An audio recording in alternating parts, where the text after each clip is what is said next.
হেই, তুমি কি পৃথিবীর সবচেয়ে সহজ পদ্ধতিতে এগুলা পাকতে চাও? তাহলে চলো।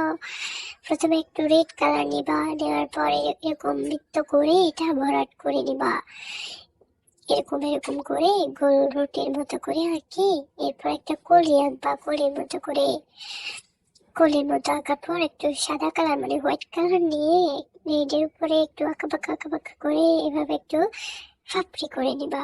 হচ্ছে এটা ফুলের বাইরের অংশ আর কি, বুঝছো? এরপর আরো একটু হোয়াইট কালার নিয়ে এর ভিতর দিয়ে দিয়ে দিবা। এভাবে আঁকা বাঁকা করে গোলাপ ফুল এঁকে নিবা। ওকে।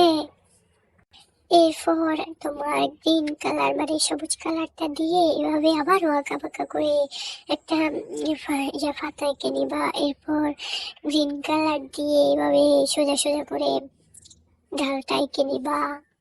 ঠিক আছে, ডালগুলো এভাবে এঁকে নিবা।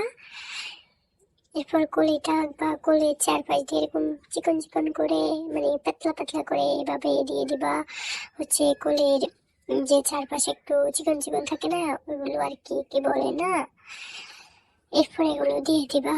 হচ্ছে এরপর একটু একটু ছোট ছোট এটা কাটা বোঝানোর জন্য এভাবে এগুলো দিবা। তারপর হয়ে যাবে হচ্ছে পৃথিবীর সবচেয়ে সহজ পদ্ধতিতে কম সময়ে কিভাবে এগুলা বাঁকবা এটা। গোলাপ ফুল হয়ে গেলেও তুমি একটা লাইক দিয়ে দাও, সাবস্ক্রাইব করে নাও। টাটা।